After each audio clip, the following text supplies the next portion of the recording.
Bismillahirrahmanirrahim. Assalamualaikum warahmatullahi wabarakatuh. Hai semua, kembali lagi bersama saya Ibu Tuti Herwati di pembelajaran IPA.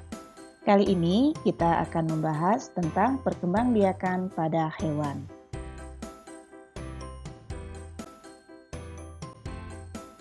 Indikator pencapaian kompetensi yang akan dicapai yaitu 1. Menjelaskan macam-macam perkembangbiakan aseksual pada hewan. 2. Menggolongkan hewan berdasarkan cara perkembangbiakan seksual. 3. Menganalisis perkembangan hidup hewan. Dan yang keempat, menjelaskan teknologi perkembangbiakan pada hewan. Secara umum, perkembangbiakan pada hewan dibagi menjadi dua cara, yaitu secara vegetatif atau aseksual dan secara generatif atau seksual. Beberapa hewan dapat melakukan perkembangbiakan secara aseksual seperti halnya tumbuhan loh. Yuk kita simak video ini sampai selesai ya.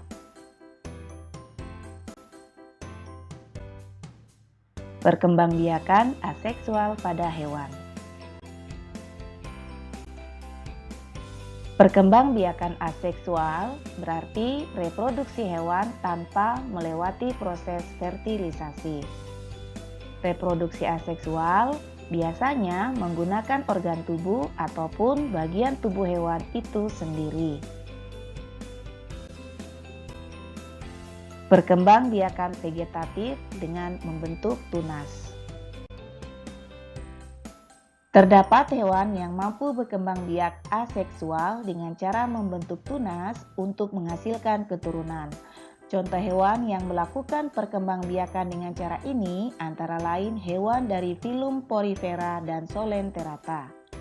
Contoh hewan dari filum Solenterata adalah ubur-ubur dan Hydra sp. Dan hewan dari filum Solenterata yang dapat membentuk tunas misalnya Hydra sp dan ubur-ubur dari jenis Obelia dan Aurelia sp. Perkembangbiakan vegetatif dengan fragmentasi. Planaria merupakan salah satu contoh hewan yang melakukan fragmentasi. Perkembangbiakan dengan cara ini terjadi melalui dua tahap. Tahap pertama adalah fragmentasi, yaitu pematahan atau pemotongan tubuh induk menjadi dua bagian atau lebih. Selanjutnya terjadi tahap regenerasi, yaitu setiap potong tubuh induk tersebut membentuk bagian tubuh lain yang tidak ada pada bagian tersebut. Pada akhirnya, setiap potongan tubuh tersebut akan membentuk individu baru dengan bagian tubuh yang lengkap seperti induknya. Perkembangbiakan vegetatif dengan partenogenesis.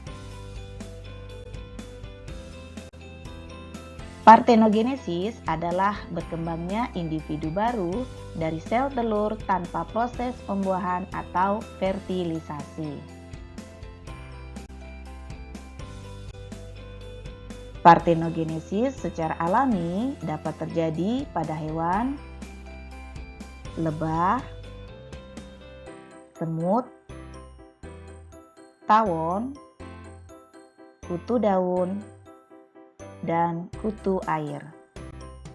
Pada lebah, ovum yang dibuahi akan tumbuh dan berkembang menjadi lebah betina, sedangkan yang tidak dibuahi akan tumbuh menjadi lebah jantan. Lebah betina bersifat steril dan memiliki tugas sebagai pekerja dalam koloni lebah.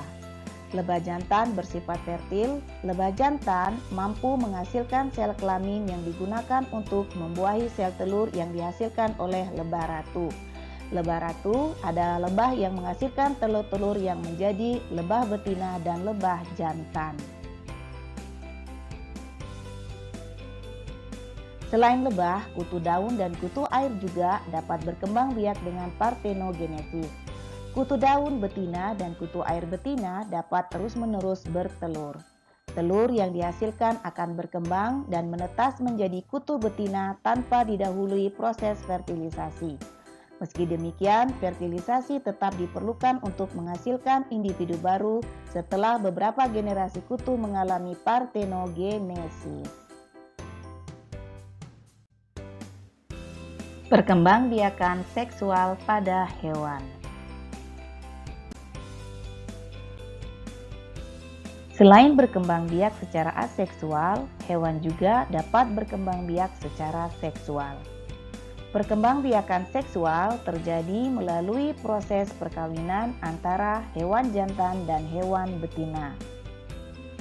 Melalui proses ini akan terjadi proses fertilisasi, yaitu proses peleburan inti sel sperma dan inti sel telur. Proses fertilisasi ini akan menghasilkan sigot.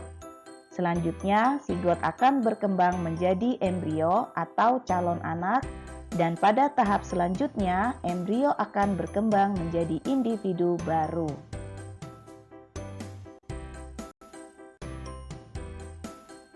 Pada kelompok hewan, proses fertilisasi dapat terjadi melalui dua cara, yaitu fertilisasi internal dan fertilisasi eksternal.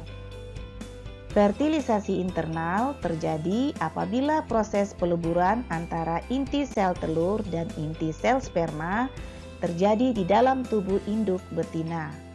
Contoh hewan melakukan fertilisasi internal antara lain sapi, ayam, kura-kura, dan buaya. Fertilisasi eksternal terjadi apabila proses peleburan antara inti sel telur dan inti sel sperma terjadi di luar tubuh induk betina. Fertilisasi dengan cara ini biasanya terjadi pada hewan yang hidupnya di lingkungan perairan, misalnya katak dan ikan. Berdasarkan cara perkembangan dan kelahiran embrionya, hewan dibagi menjadi 3, yaitu vivipar, ovipar, dan ovovivipar. Hewan vivipar. Hewan vivipar disebut juga hewan melahirkan. Hewan ini memiliki embrio yang berkembang di dalam rahim induk betinanya dan akan dilahirkan pada saat umurnya sudah mencukupi. Embrio akan memperoleh nutrisi dari induk melalui perantara plasenta. Hewan ovipar. Contoh hewan ovipar antara lain cicak, katak, ikan mujair, ayam, burung elang, dan itik. Hewan ovipar disebut juga dengan hewan bertelur. Hewan ini embrionya berkembang di dalam telur. Telur hewan ini akan dikeluarkan dari dalam tubuh induk betina. Hewan ovovivipar. Hewan ovovivipar disebut juga hewan bertelur dan melahirkan. Embrio hewan yang tergolong ovovivipar sebenarnya berkembang di dalam telur, tetapi embrio tidak dikeluarkan dalam bentuk telur seperti pada hewan ovipar.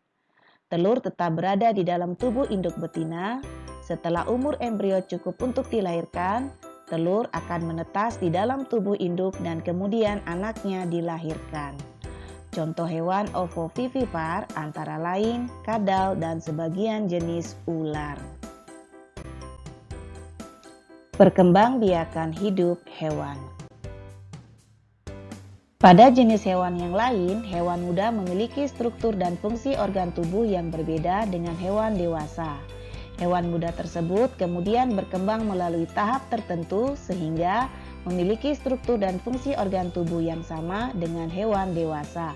Perkembangan hewan yang demikian disebut dengan metamorfosis. Metamorfosis dapat dibedakan menjadi 2, yaitu metamorfosis tidak sempurna dan metamorfosis sempurna. Pada hewan yang mengalami metamorfosis tidak sempurna, telur akan berkembang menjadi hewan muda yang disebut nimfa.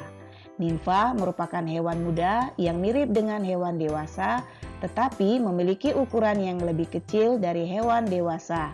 Selanjutnya, nimfa berkembang menjadi hewan dewasa. Pada hewan yang mengalami metamorfosis sempurna, telur akan berkembang menjadi hewan muda yang disebut larva. Larva memiliki struktur dan fungsi organ yang sangat berbeda dengan hewan dewasa. Pada hewan tertentu, misalnya kupu-kupu dan lalat, larva berkembang menjadi pupa. Selanjutnya, pupa berkembang menjadi hewan dewasa. Selama berkembang, struktur dan fungsi organ tubuh mengalami banyak perubahan sehingga menjadi hewan dewasa. Pada beberapa hewan, selama perkembangan hidup dari hewan muda menjadi hewan dewasa, terjadi perkembangbiakan secara seksual dan secara seksual. Tahukah kamu hewan ubur-ubur? Selama perkembangan hidupnya, ubur-ubur dapat berkembang biak secara seksual dan secara aseksual. Ubur-ubur seringkali dijumpai dalam bentuk medusa dan berada pada tahap seksual, yaitu dapat menghasilkan sel kelamin. Sel kelamin dilepaskan ke air dan dapat mengalami fertilisasi. Sigot akan berkembang menjadi larva. Jika berada pada tempat yang sesuai, larva akan tumbuh menjadi polip yang disebut skifistoma. Saat dalam tahap polip, ubur-ubur dapat berkembang biak secara aseksual melalui pembentukan tunas. Polip akan berkembang dan menghasilkan strobila. Strobila akan terlepas dan induknya akan berkembang menjadi medusa kecil yang disebut evira. Evira selanjutnya tumbuh menjadi medusa dewasa.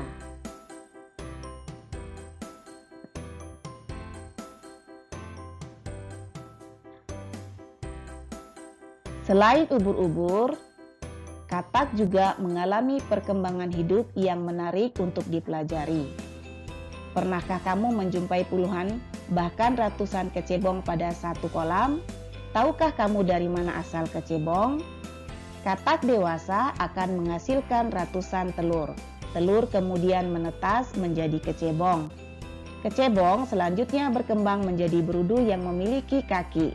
Berudu berkembang menjadi katak muda yang kemudian berkembang menjadi katak dewasa.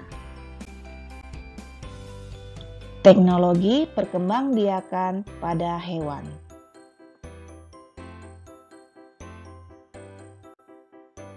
Kawin suntik atau dikenal dengan istilah inseminasi buatan (IB) adalah proses memasukkan cairan sperma atau semen dari sapi jantan yang unggul ke dalam saluran perkembangbiakan sapi betina dengan bantuan manusia.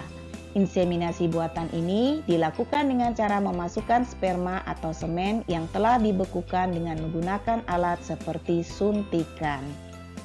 Inseminasi buatan memiliki beberapa manfaat, antara lain efisiensi waktu, efisiensi biaya, dan juga memperbaiki kualitas anakan sapi. Perbaikan kualitas misalnya sebagai penghasil daging yang berkualitas atau sapi potong. Sebagai contoh, untuk menghasilkan anakan, sapi dengan kualitas daging yang baik dan berjumlah banyak, diambil sel-sel sperma dari sapi Brahma dari India untuk diinseminasikan pada sapi betina lokal.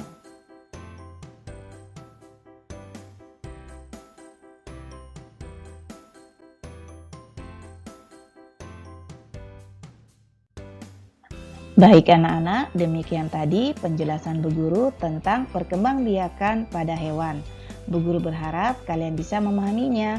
Ibu Guru akhiri pembelajaran ini.